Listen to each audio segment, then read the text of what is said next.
start the last afternoon session for this workshop, and it's great to have Massimiliano Gubinelli here, who will speak about an interesting topic. Yeah, so now, okay, first time I gave the talk was in China, and I made the effort to use Google Translate to translate and verify that nobody laughs at too much. So it seems meaning that, yeah, variational approach to Euclidean quantum field theory. Okay? Yeah, so this is the title of the talk, and this is my homework for this period. And what I was trying to do jointly with a student in Bonn, Nikolay Barashkov, we were trying really to actually try to not bridge the gap, but at least build some kind of very feeble link between the two communities. I was educated as a physicist, and now, yeah, so this is, I have some familiarity on both subjects, even if both subjects I'm very, not very competent in many sub-subjects. So I was trying to do my homework, okay? This is my homework for this period, and the task, the object we were looking at, it's the 543 measure. So this is, I try in the language of Kupianian lecture, is I'm looking at the quantum field theory, okay? So this is the ultraviolet problem, not the infrared. And the task we want to have is that to give a meaning to the 543 measure, and to give a precise description of what is the 543 measure when you take the limit of the ultraviolet cutoff to infinity. So essentially you would like to build this measure. This is the Gaussian measure, which has covariance mass 1. Okay, I don't care about the mass. We will work in the torus later on with a mass also. And then you want to add a perturbation, and you want to put the 5-4 perturbation because you could in 3 dimensions. Okay, in 2 dimensions it has been done a long time ago, essentially by Nelson. In 3 dimensions the problem is that as soon as you try to make sense of this measure is not absolutely continuous with respect to the base measure mu. Okay, so this formula is purely formal. And so how you approach the problem, you regularize the field, and I call it phi t because I want to see, so t is epsilon, okay? Epsilon is going to 0, t is going to infinity, but essentially is the cutoff in momentum space. And what you know you have to do, at least from perturbation theory, is that, or we see many times in this lecture, you have to add counter terms, so a mass counter term, and then this is free energy counter term, but it's not very fundamental. And then you have to choose this counter term carefully as t goes to infinity, as diverging quantities in t, so that you can prove that this family of measures has a limit. Okay, it's tight and exists, and the resulting object is not absolutely continuous. Okay, so we have 2 problems from my point of view. So I'm looking at this problem as a mathematician. Okay, so my 2 problems is, can I prove tightness? That is, can I abstract subsequents which converge? And this will dictate the choice of AT. And the other problem is how I describe the limit. Okay, the limit is a measure. I want a description of this measure. I don't want just a procedure which produces the measure. This is in the spirit of the PD part of the workshop. In the PD part, we don't want just to prove that an object exists. We want a description, and PDEs and the differential equation are the easy way, since Newton, that we found to describe phenomena which can be complicated. Okay, motion of planets is complicated, but the differential equation is easy somehow. Okay, at least is a local description. Okay, so what in the PD part everybody is doing is try to get a local description of an object which is complicated. Okay, and it's not so much about it, because in the PD, more or less, I learned this by doing it. Okay, but in the PD, the PD way to do things, what it is You have to prove that an object exists. This is compactness. You have to prove that it's unique. This is uniqueness of the PD. And then you start to prove property once you have it. Okay, you don't mix the three things together. So we have to prove that the limit exists, and then if I characterize, it's unique. Okay, because then I will have a characterization. So 543 is a very long story, starting in the 70s. I'm very scared every time I do this kind of, because I'm sure I missed some references, okay? So tell me after, I will add other references, okay? But I try to be fair, and I discussed it with Albeverio and tried to get all the references should be there. But okay, this is about constructive QFT. The first work is by Glim in the Hamiltonian framework, and then people start to understand the Euclidean. It's easier to handle. And construction of 543 on bounded domain is done essentially when I was born. And construction 543 in full space is done a bit later. And then everybody is doing it as a homework for its own preferred approach, okay? And then there is everybody in this room, at least here, I think. And Italian school, this is the Italian school. This is approach using essentially random walks, and then there are different way of doing the renormalization group. And you have to tell me what is the simplest of these approaches, okay? Because I could not get any definite answer. So I expect from you at the end of the talk to say, you have to look in this paper because this is the simplest construction of 543 in the volume, okay? In a fixed volume. It's not clear to me which is, I cannot understand any of them, actually. So that's my problem. Simple ones are the ones that don't quite get there. Yeah. But so, okay, so let me tell the other story. No, in the other story, this is stochastic quantization, okay? How you define the equation. And there are all the work I have to cite, and I want to make attention to works which Weber and Murat, for example, this paper, because they prove long time existence for 543, okay, using cubic term, okay, and then on the torus. So this is somehow then putting together also result of iron Mattling. You could use the PD to show the existence of 543, okay, because you have long time existence, you have ergodicity, there is an invariant measure. With Hoffmanova, we simplified a bit of the technique, and now we have tightness in the full space. So you can take the limit of the measures in the full space, tightness. And then I want to cite also very briefly, because otherwise I don't tell anything else, this work of Albeverio Kusuoka, which is not very well known, and I think is underappreciated, because this is the easiest proof I know about existence of 543 in the torus. And with Hoffmanova, we will give as soon as we finish to write it a proof in the full space. Okay, so this means tightness via dynamics. Okay, you regularize, you write the dynamics for the regularized measure, and then you get estimate on the measure from the PD. Okay, it's not the PD is not the point. The PD is the tool to get estimate on the measures. And that's easy because in the PD there is the Gaussian term, which is Gaussian. It's there, it's not approximation, it's truly Gaussian. And if you use this Gaussian term in the right way, you get estimate for the measure, and then you can take tightness. Okay, you don't have a description of the limit, but you show that there are subsequential limits, and you can do it in the full space. So taking the limit to infinity in some weighted spaces. Anyway, just to say that, so there are proof using the measure and using techniques related to multi-scale decomposition, and there are proof using PD theory, which I find interesting because it's a new way which is not very much explored in the physics literature.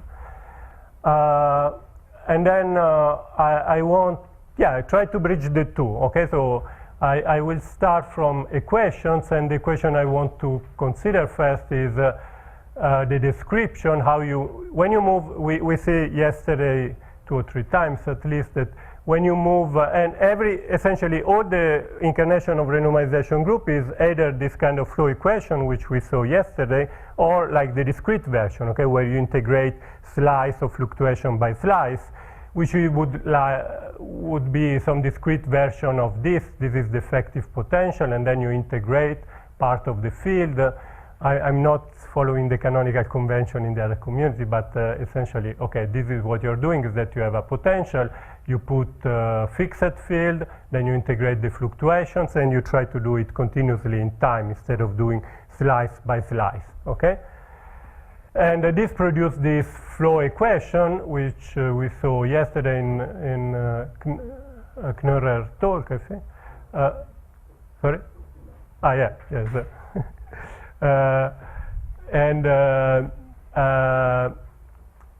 And for a long time, essentially, I learned this kind of things from a course of Ion Alasino 20 years ago, or at least the spirit related to them. And I wanted always to see this as a PD. Okay, this is in PD theory. It's Hamilton-Jacobi-Bellman equation. It's nonlinear, and there is a Laplacian. Okay, so the goal would be use the Laplacian to control the nonlinear term. This is what usually PD people do, okay, in this context. There is this very influential, for me at least, work of Bridges and Kennedy, where they really use this equation, use method of characteristics to show some estimate for this potential, okay, but it's quite difficult, and I don't know how to use really effectively PD point of view to study this equation. So I go a level down, and I remember that if you have Hamilton-Jacobi-Bellman equation, then there is a related stochastic control problem, okay? And the stochastic control problem is nicer because it's a level down, okay? You see, this is Laplacian, so one level down it's a Brownian motion, okay? This is a nonlinear term, one level down at the level, you have to imagine Feynman-Katz representation for this kind of stuff, and the nonlinear term is not canonically representable in Feynman-Katz formula, but it's related to a control problem, okay? So the derivative u will be the value function of the control problem, and the derivative of u with respect to the field will be the optimal action you can have in the control if you are in the state side. It's not important if you don't know, okay? We will see exactly what's going on later. So the aim of the talk is to present a proof that I can remove the limit, the cutoff, and everything is fine. And I want a variational problem description, okay? And of course, this is a Gibbs measure, so the straightforward way to have a variational problem is to look at the free energy.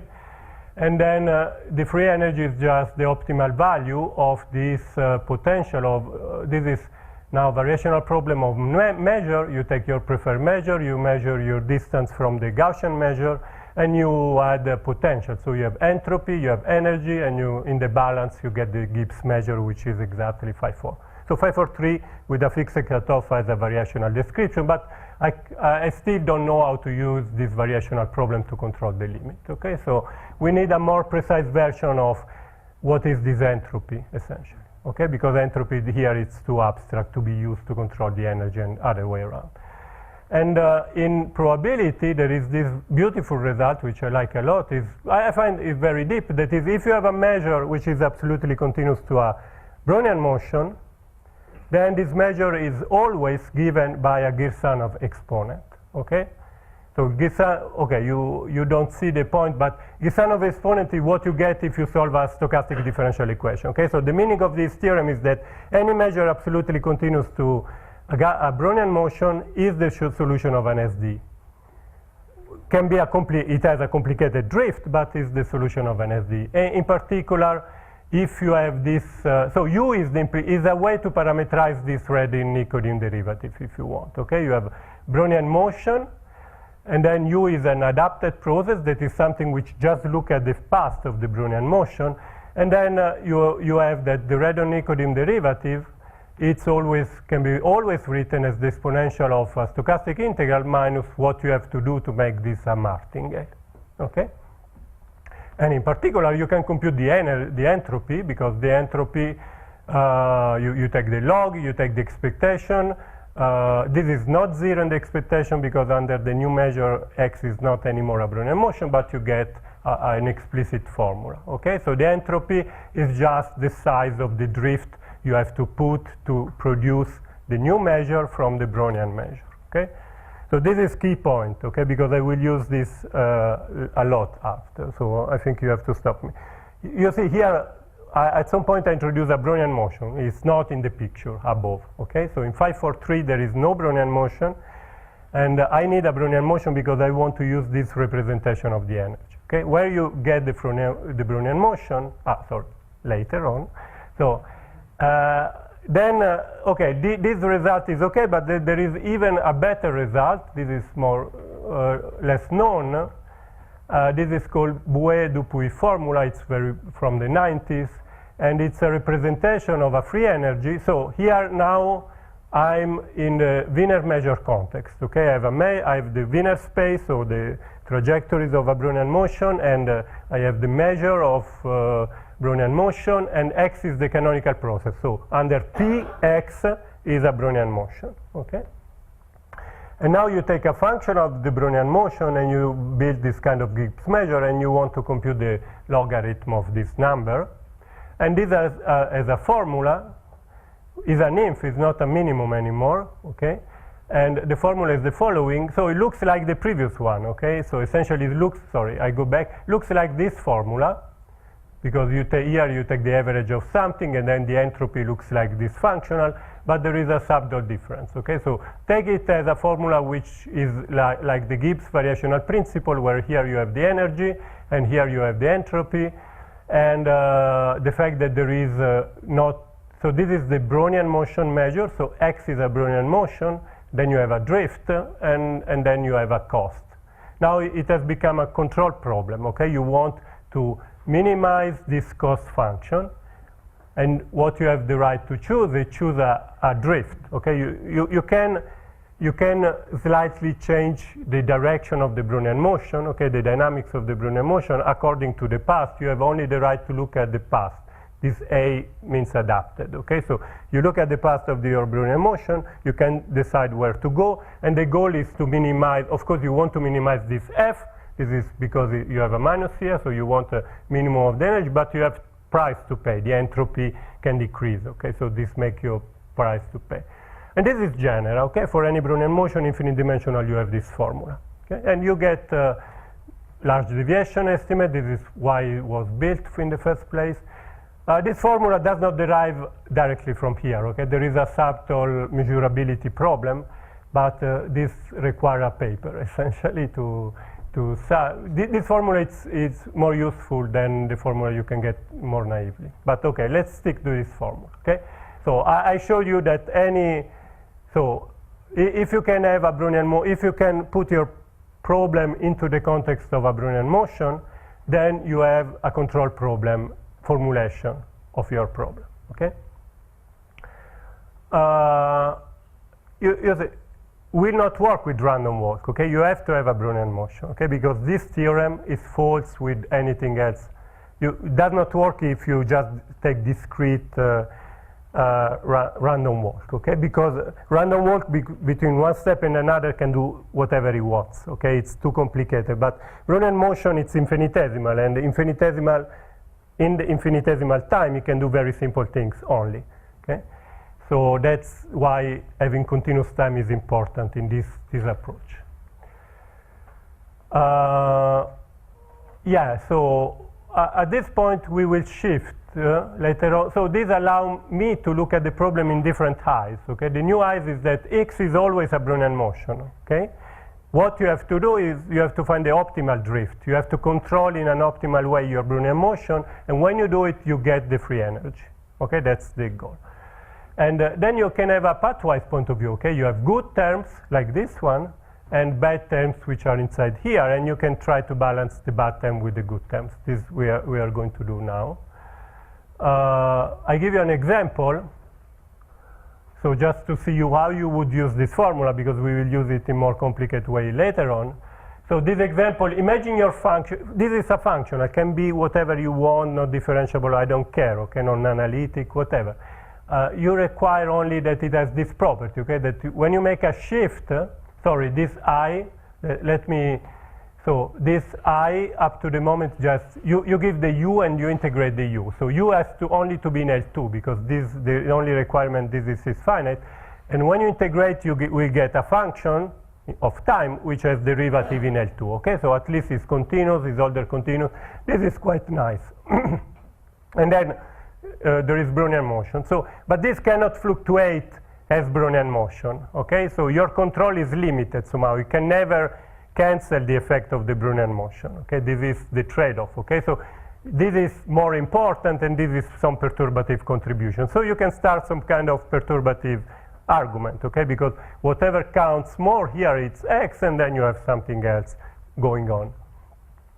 And so here you see the perturbation. So if your function is such that when you perturb in such gentle way, you get an estimate with the L infinity norm of this guy,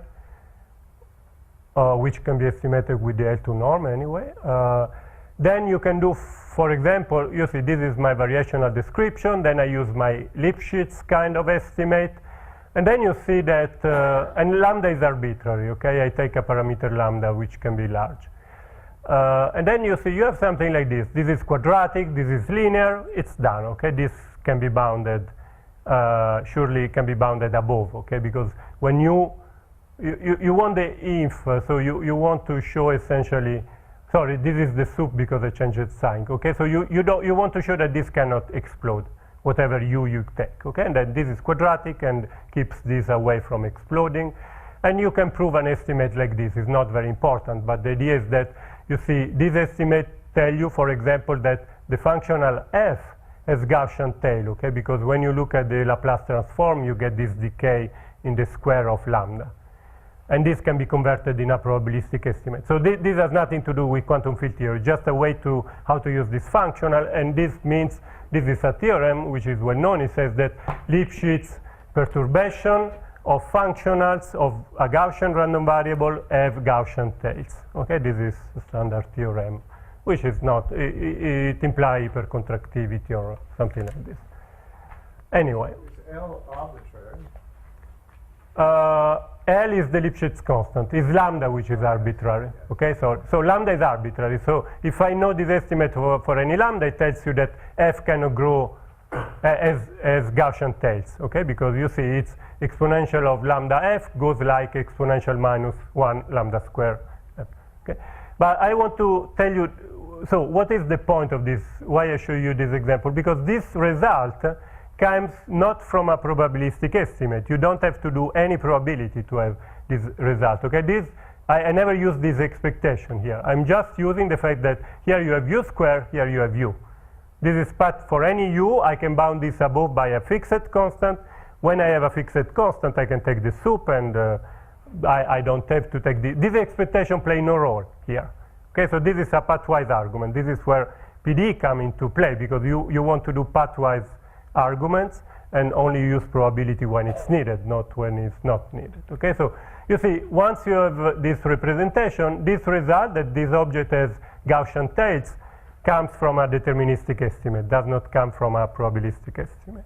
Okay, so the only probabilistic estimate is essentially this equality, and all the rest of this argument is deterministic, and this estimate is deterministic, holds for any u.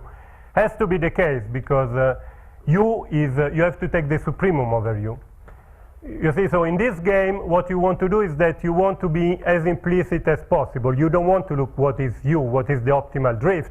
You want to say something for all the drifts, and then that's give you estimates. Okay. So let's. So now we will introduce the renormalization group.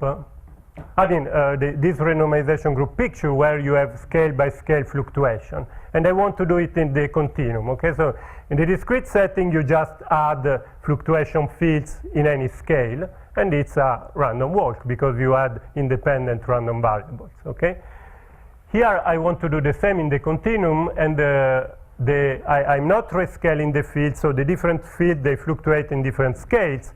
So the most convenient way to do it is to take a cylindrical Brownian motion. So what is a cylindrical Brownian motion? Is you have to imagine that in the time variable is a Brownian motion, but as a function of space is a white noise. Okay, this is the most white object you can have, and then you can color as you like. Okay, that's the point of taking that. Okay, so you take cylindrical Brownian motion, so x at time t is a white noise in L2, so it's completely decorrelated. And then you can color it. You can correlate it by using some linear transformation. Okay, so here the idea is that I want to construct an object which essentially so yt is a stochastic integral, but okay, you don't have to, you can think intuitively as follow. So yt will have the law of the Gaussian free field regularized in scale t, okay? But so here you have only one random variable that you regularize in different scale. Here you have a process where it has increment independent in different scales, essentially, okay? So this is the point of view you have in the lectures on renormalization group, where you construct the final field as the sum of the fluctuation fields, okay? So these are my fluctuation fields at scale, the sum of the fluctuation fields up to scale t, okay? So, and when you take t to infinity, it will go to Brownian, it will go to the Gaussian free field, okay? And another property which is not very relevant usually in this lecture, but is relevant for me, is that yt is a martingale, okay? In this way you constructed is a martingale. Now, increments are independent, so in particular you cannot predict them, okay? They are zero-centered. And it has this covariance, okay? So yt, ys looks like a Brownian motion, so you have only the minimum of the two because the increment in the future is independent. And then the covariance is just what you will get by, so this is, sorry, this is a notation for saying, so this is just a notation for saying 1 minus Laplacian, okay? Sorry, squared. Okay, so this is this notation. And any times you have something like this is 1 plus x 1/2 squared. So it should be 1 plus Laplacian. No, because d is like absolute value minus. I want a positive operator. Okay. Okay. So it's the right thing you want to do. Okay. Anyway. Okay. So this is just the covariance of the Gaussian free field, and this is a regularization. So this says I'm cutting d is just the wave number, okay, is in Fourier space. And then I'm cutting rho is a function which is 1 up to after d. No, 1 up to d, and then it's 0 when d is too large. Okay, so this is ultraviolet cutoff. No, there is this kind of regularization, okay? So here we are embedding all the regularization into one object which is generated by a Brownian motion. Okay, so you have a Brownian motion, you have this object, which is the Gaussian free field regularized at scale t, and so that you can see all the regularization at the same time. But now I have a Brownian motion, okay, I just introduced them, okay, so I can represent, and my functional is just a functional of the Gaussian free field at time big T, which is a function of the Brownian motion, okay, so I'm in the context of this Boué-Dupuy formula, and I can write readily that, so now don't make confusion between x and y. So x is the Brownian motion, which I need in the formula of Dupuy and Ellis, Boué and Dupuy. And yt as a function of x, because I constructed starting from x, is my Gaussian free field regularized ultraviolet at scale t. Okay, so it does not have fluctuation larger than t. And Vt is just my potential, which contains renormalization constant, so it depends also on t. Okay, so I have a representation for the partition function at scale big T, which looks like this. What is Zt? Zt is the control, the drift. So you see, this drift enters as an integral in x, but then y is a function of x, is a linear function of x. So here you will have something like this. So this will be the Gaussian free field plus a perturbation which I can control because I can control u, which is just this u, which is any function you choose, smoothed out according to the square root of the propagator. Okay, so this is like half line if you want at some scale, and then you have to integrate to all the scale up to scale t. And yeah, okay, so this is the formula we are going to use to get estimates. Okay, so it's just a bit of change with respect to Brownian motion. You have to account that your interesting object is the Gaussian free field. And then, okay, this is, you have to prove an easy estimate on this object. Okay, this is a function of u. Here, what it counts is the L2 norm of U. What you really have inside here is Z. So you have to compare Z and U essentially. And this is done by this formula. It says to you that uniformly in the cutoff, Z of T in H1 is controlled by this norm. Okay, that's the kind of control you have. Okay, it's controlled by this norm. So morally, it's not exactly true. Okay, this is an inequality. You could imagine that, so all this norm is just the H1 norm of Z. Okay, so it's not true, but let me, because you see now that this looks like the energy of the model. Okay, this is phi 4, and this is maybe, okay, maybe I missed the mass, but there should be a mass. Anyway, this is an heuristic formula, just to tell you that, you see, now you have this control. Okay, you have to find a better Z such that these two terms compensate. Okay, you want an infimum in this formula. Okay, so my claim is that now you can use this formula to get bounds on and prove that, for example, the limit exists. Okay, what you have to do, you have to control this by this term here. So let me see what happens in 2 dimension. Okay, so 2 dimension it's easy. You don't need this technology, but you can do, I mean, it also can be done with this technology. Okay, this replaces Nelson argument. Okay, it contains this estimate contains hypercontractivity essentially. Okay, the Dupuy formula. So let's see how does it work. Okay, so I'm looking at phi for 2, and so this potential is just the integral in space of the fourth power of this random variable. Everything is smooth here, okay? I don't have problems. So I expand the 4 power, so you have 4 power of y, and then you have all the other monomials, and then I adjust the renormalization constant so that what I get here are exactly the weak polynomials. Okay, so this I'm doing normal ordering if you want. Okay, so this depends on a particular choice of the renormalization constant. Okay, and weak polynomials means that these are, sorry, 4 has to be inside. Okay, this is my notation for the weak polynomials. The y is a Gaussian random variable, and weak polynomial are just orthogonalization of polynomials in this random variable, okay, with respect to the Gaussian measure. And you can choose the constant so that this works, okay? This is magic of renormalization. I think I don't know how to say otherwise. Now, okay, so in particular, so if you look weak polynomials in the context of Brownian motion, you realize that weak polynomials also are the quantity which are martingale with respect to time. Okay, so every weak polynomial as a function of time is a martingale. And then okay, now this is the only probabilistic knowledge I have to have is the following. You see now you are taking these weak polynomials, and I want to take t goes to infinity. As t goes to infinity, everything here become a distribution. This object become irregular function because you are adding more and more fluctuations, and you have to estimate this. This is like in Kupianet. No. At some point you have to introduce this set, which is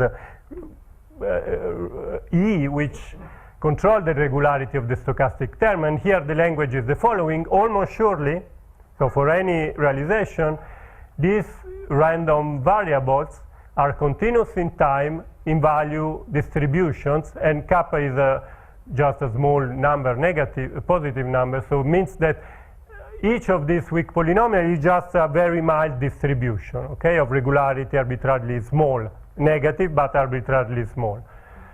And you see I single out the 4th order term and this cost term because they are good, they are positive. Remember, I'm taking an inf. Okay, and these are positive terms, okay? So whenever I want, I could drop them, and I will be better, okay? Sorry, it's the other way around. I mean, for the lower bound, I can drop them, and for the upper bound, I'm taking an inf, sorry. So if I want a lower bound, I need to control every possible value of z, okay? But then I can drop this term, because I will get an even lower bound. If I want an upper bound on the inf, I just choose a z which I like. Okay, so the z I like is where z0, where everything is 0. Okay, so yeah. No, term in front of the lambda, it should be a weak polynomial of order 4, or is it like this one, the 4 should be inside the... Yeah, sorry, this is a typo. 4 has to be inside, of course.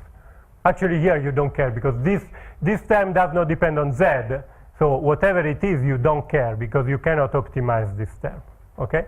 So this renormalization is not needed, but this renormalization are needed because now you have to find z. So the game will be pathwise. I will not use probability anymore, okay? At this point, if I want a lower bound, I need to control any possible z. This is over. Of course, the only z you have to control is the optimal one, but since I don't know which is the optimal one, I'm controlling everything.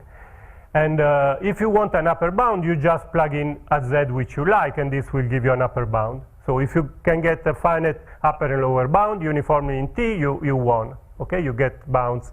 This is how you do. The only probabilistic step is this one, and then the rest is analysis. Okay, so it's not a PDE, but the kind of idea you use are the kind of idea you would use in PDE theory. Okay, you use bounds. Okay, you use a priori bounds on the quantity. You have coercive terms, and you need the coercive term to control all the other terms. Okay, so this is now a game in functional analysis. Okay? So the question is, can I have bounds, upper and lower bounds on these 3 terms by only using these 2 terms? And the answer is yes. Okay? You have a control of the L4 norm of z, and you essentially, I told you this is a control of the H1 norm of z. Okay? So you control the regularity of z, and you control the growth. Okay? This is the large field, and this is the regularity. And then you see, you don't have power bigger than 4, so the trickiest term is this one, okay, because this is a distribution and this is z cube, okay, so you have to use both these 2. The easiest is this one because it's linear, so you don't need the 4th order term, and the distribution here is very mild, so you need very small regularity from z. And then this is get a bit trickier, and this is the trickiest one because you are really at the limit where you have to use very fine inequality to get this term estimated by these 2, but it's possible, okay? Just interpolation theory and functional inequalities. Yeah, okay, I even brought them down, okay? So you see, they look like this. And the game to play is that you need to have small constants in these bounds, okay? Otherwise, because you see, the good terms have constants in front. Particularly here, there is lambda. So you cannot, you have to bound with this kind of term with a small constant in front, otherwise you cannot outweigh. So you need to have a small constant and also the right dependence on lambda, otherwise you have lost. Okay, so this term does not require the L4, and all the other terms require the L4, and then you split. You see, when you estimate, you can split the random dependence and the dependence on the control, okay? So the control, you want to be controlled by the good terms. You don't have any other information at this level. And the random terms, you don't care because you can take expectation, okay? Your problem, as soon as they are finite, you take expectation, it's finite, okay? And logarithm, you see, logarithms disappear long ago. Exponential logarithm at this level, they are not more there, okay? Yeah, so this is the proof, essentially this is the proof, okay? Because once you have control of the 3 terms, with the good terms, you have an upper and lower bound on the variational functional, independent of what is your control, and then you get the bound, okay? So this is a proof of existence of 542, essentially. And the fact that you can use, it's easy to see that it's absolutely continuous. Okay, let's go now to the real problem. Yeah, sorry. Let's go now to the real problem. So in 3 dimensions. So in 3 dimensions, it's things get tougher because you can do the same algebra. Okay, the algebra is the same up to here. You can choose renormalization constants so that you get the weak polynomial. They will not be enough, but you have to start like this. Otherwise, they are not even well defined. But the problem is that these weak polynomials. Yeah, maybe I changed notation. So y of t or w of t are the same object, okay? Just to remember that under P, y of t is distributed like a Wiener process, so you call it w, okay? So this is mnemonic for myself. These objects are now uniformly in the cutoff parameter. They are smooth, okay? The point is, of course, they are better than this. They're C-infinity, because at time t, they are smooth. But the sense of this belonging is that they belong to the space uniformly in T, okay, with the supremum. And then the linear one has regularity minus 1/2. This you remember from this, no? Every time there is this minus 2/2 exponent, which in 3 dimension is minus 1/2. 1/2, but okay, there is minus. So the regularity in general is this one, okay? Slightly inferior to that. Okay, so this is related, just a different way to state these estimates scale by scale. You can just say at once, and at once they mean the regularity is minus 1/2, for the square is minus 1, and for the cube is minus 3/2. Okay, so they get worse and worse distribution. The last one is not uniformly bounded. Sorry? The cubic term? They are uniformly bounded in T. Yeah, sure. Because the limit doesn't belong. Yes, not how to covariance is divergent, right? No, this is the weak product. 3D. Yeah, I understand what you mean. Yeah, okay, that's. I have to check. Yeah, yeah. In the proof, it's okay, but but yeah, you're right. You're right. It's not morally. Let's say morally is like this. Okay, it's worse than, but that's not. Yeah, in 3 dimension, you cannot do this estimate. Okay, and it will disappear very soon because I have to integrate Ayup at least. Let's see. Okay, that's a good point. Okay, let's see how does it go. Moral scaling is like this. Okay. So you cannot hope to control these two terms. Okay, because you see this. Remember Z. The only control you have in Z, it's in H1. Okay, so at least one degree of regularity, and they are worse. So the product is not, the duality is even a duality, it's even easier. They cannot be put in duality, okay, because one is too irregular. This distribution does not support these test functions, okay?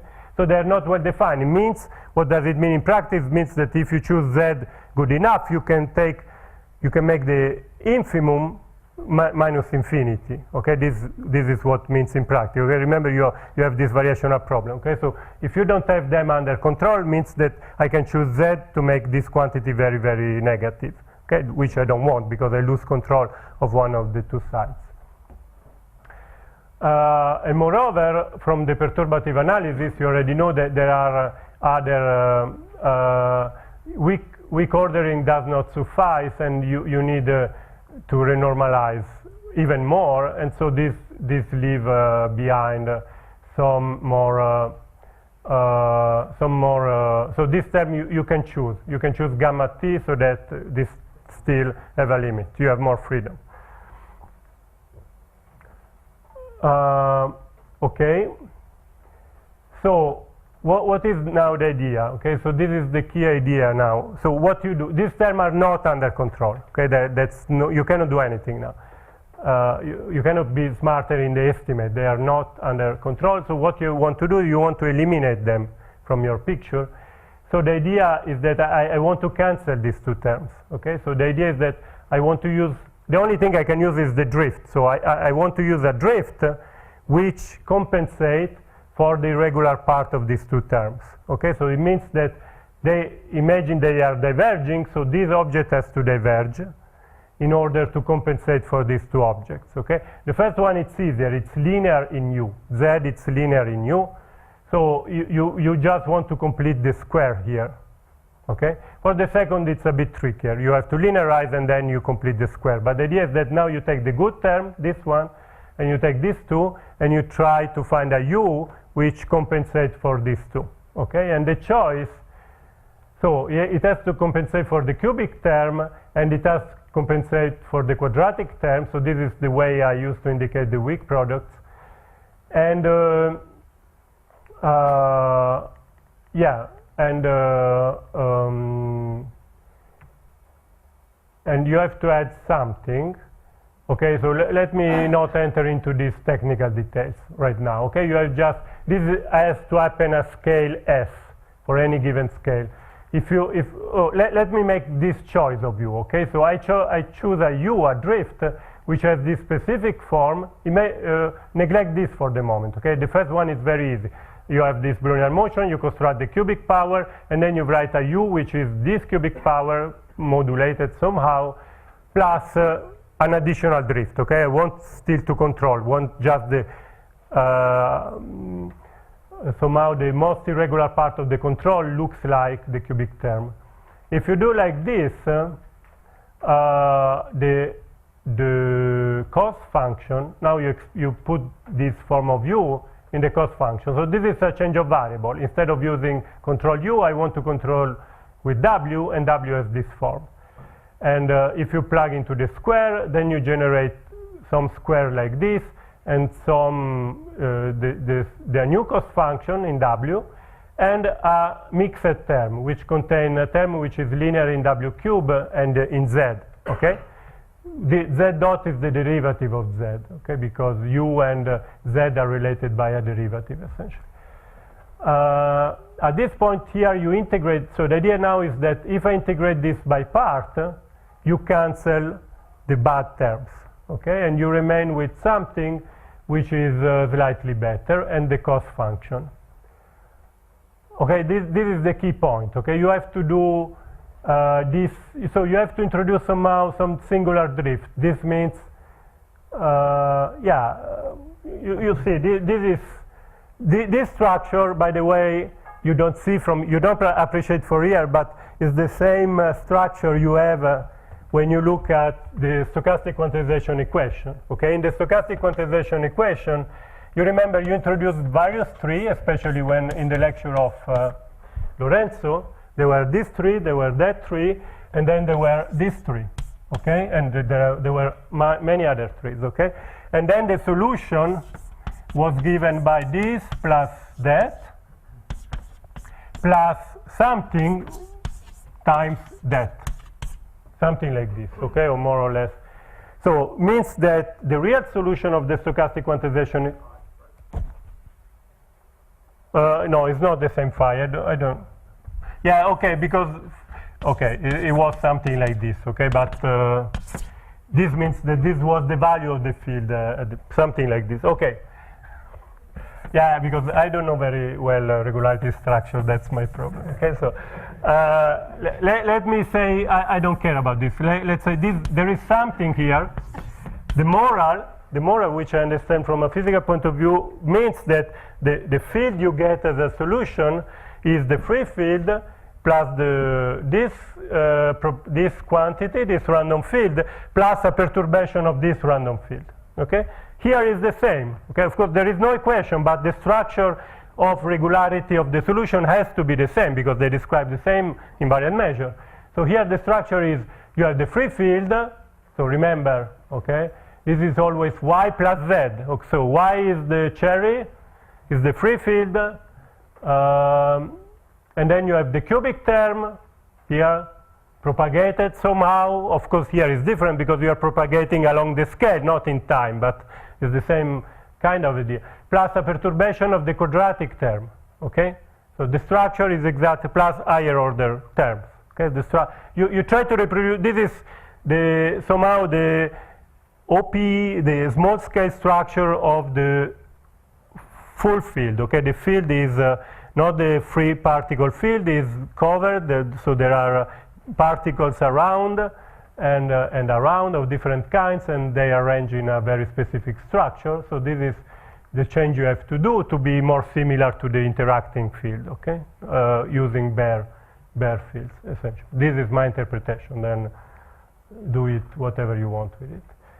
The mathematics is simpler. You just have to compensate things so that they cancel because you cannot control, and you complete the square, and then you have just to work a bit more to get things done, but it works, okay? So this is, once you have done this change of what is your control, so your control problem changes, okay? You are making a change of variable in the control problem, and this show you some quantities. You see, here you have W cube squared.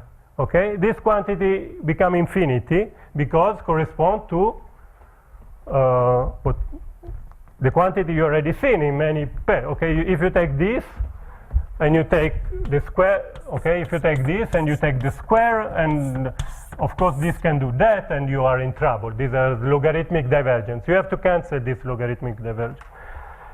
This is not very harmful. There are more harmful divergences, the W square, because this does not depend on the field. Okay, so it's easier.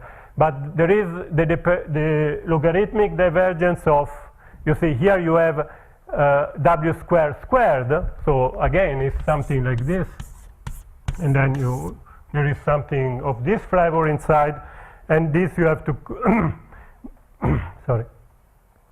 This is quadratic in Z, and this will be compensated by the term which is quadratic in Z here.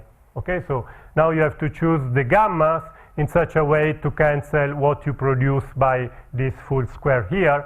This is canceling what you have to cancel, and this is the new cost in your cost function. Okay, blah blah blah. Yeah, I want to go to the point, so I will never be able to explain all the detail, but the final point is that if you do this change of variable and you do the computation, you can control all the terms like we did in the two-dimensional case. And the final idea is that from your problem, here it's a finite t, everything is just, you can go back and forth between these two formulations, okay? So the point that you have your original formulation, you have done a change of variable when you introduce a new control and a new z, which depend differently. And we have this cubic term and then the quadratic term.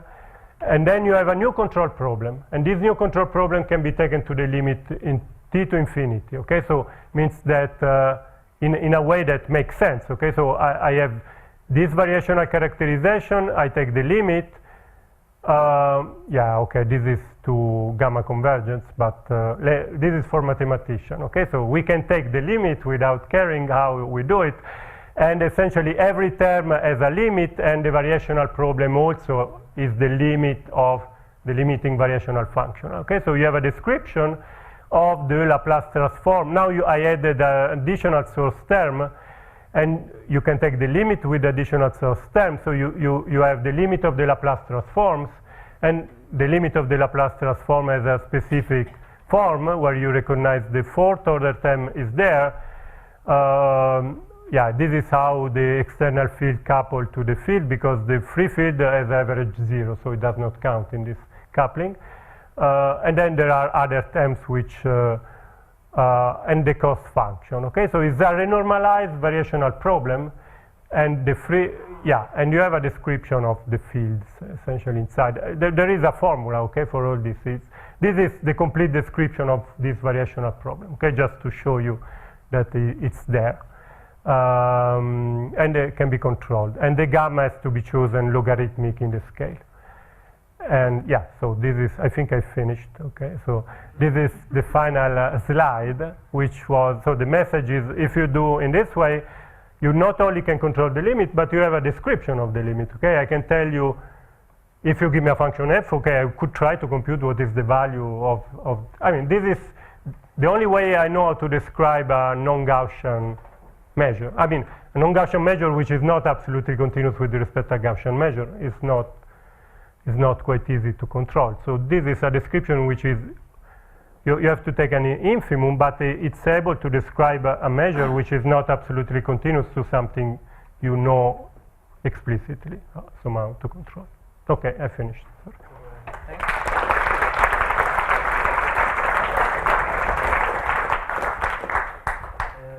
So are there questions? Do you have like a representation of the solution as the solution of a martingale problem, also the 5 for 3, no? Similar to what... There is no dynamics, okay? So this is the measure. For the dynamics, I'm talking. No, but I don't care about the dynamics in this talk, okay? There is no dynamics. That was my point. My point is use PDE ideas to control a measure, okay? Not if you PDE itself, because it's the farther thing I can think about equation. Okay, when you have to control a measure, there is no equation around, so there is no Gaussian random variable. But in this framework, you have a natural Gaussian random variable because this control problem is a control problem around as a perturbation of the Gaussian. Oh, so you said this measure. But you, AJ, you were right. Actually, I think there is a problem in the paper, in the statement, okay? But in the proof, no, because we never use. Yeah. No, I was very worried during the seminar, but I'm thinking that everything is okay because J enters through the cutoff. I see. Okay, so it's not. I'm not taking J square. I never needed it. But you're right. I think as it's written in the paper right now, there is a problem in this step. No, I think it's okay. Well, Yeah, no, but I think sometime I should have said what I wrote At here. some point, but it's just in the comments. not Yeah, there. okay. Thanks. And another question is, it seems hard to kind of interchange functional derivatives with the variational problem. So could you actually, is it that easy to see it's non-Gaussian, to kind of calculate the fourth cumulant and to see that the fourth cumulant? Maybe it can be done. So what I can do is large deviation. Okay. Yeah, I mean, the comment, of course, was here. I think from this representation, first you can prove that different objects converge to the same limit because now you have a description of what is 5. This is 543, by the way. Okay, just without cutoff. Okay. It's not very nice because this functional is non-canonical, depending the way I separated the various terms, but this is a description of 543. And then you can do large deviation directly from that. You have to do gamma convergence.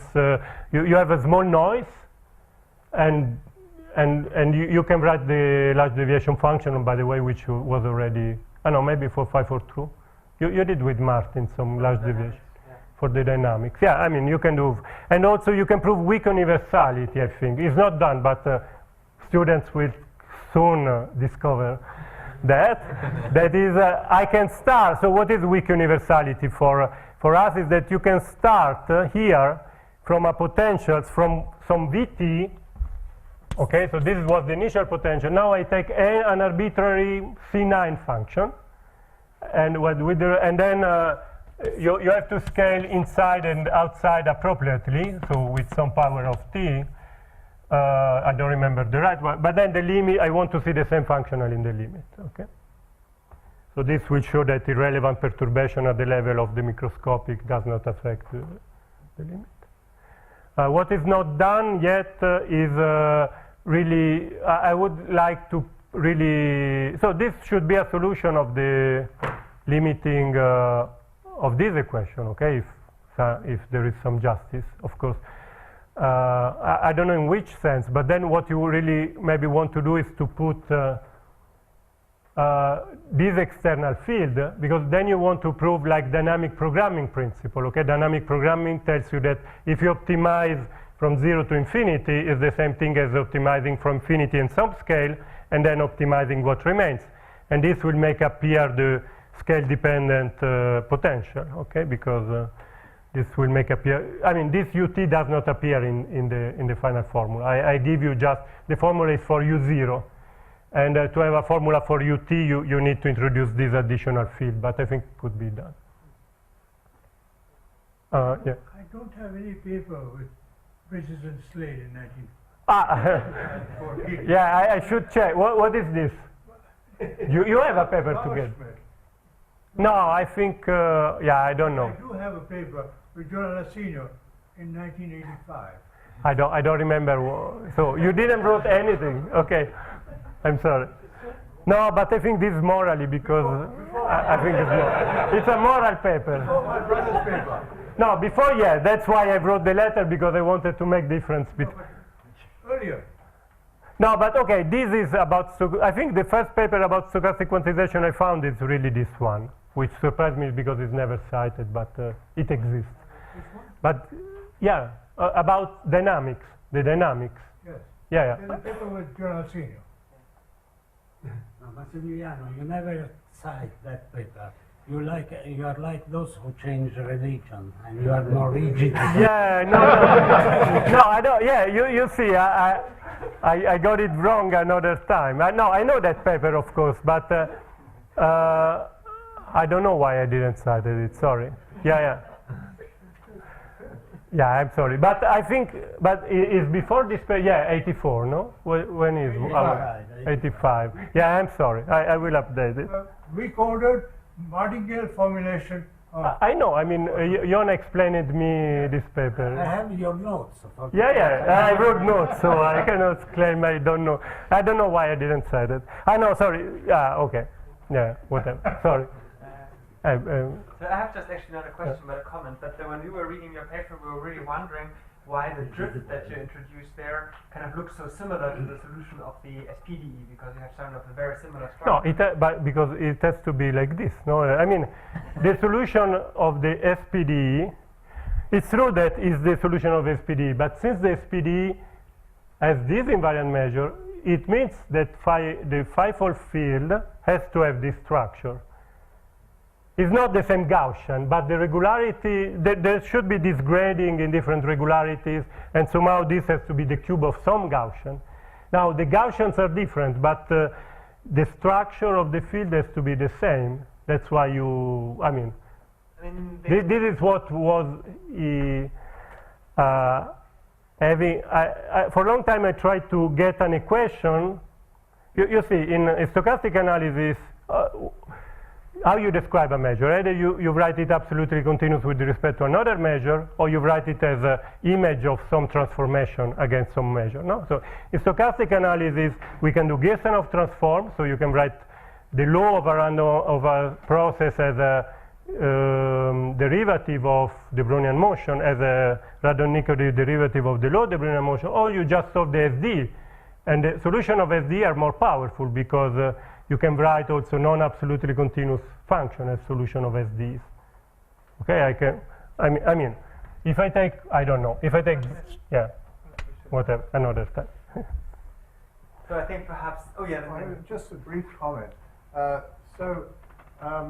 the references you give at the beginning, right? Yeah. And you said some are very complicated. I want to put in a word of defense for the very complicated ones. The 543 Glim, Jaffe, Feldman, for example. Yeah.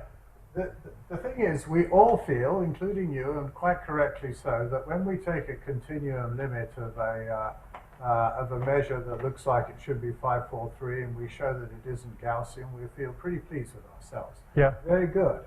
But the thing which makes some of those papers really hard is that they prove that the axioms hold, and that's a very trivial. Yeah. No. I mean, I was saying that I think I asked you other times. No, my problem before very recently, because I think this proof is easier than what we give. Okay, so this proof it's really the paper maybe is not written in the most comprehensible way, but the proof we conceptually transfer. You write the PD, you estimate the PD in very natural way, and then this gives tightness of the measure. Okay. So this is the fastest way to get tightness. That's great, yes. Then axioms, I agree with you, axiom is more complicated, okay? And that's, I think we are working with Martina to get them right. And yeah, but we are going to do it, okay? So perhaps that's a good time to stop now with the questions. So let's thank Max again. Yeah, thank you.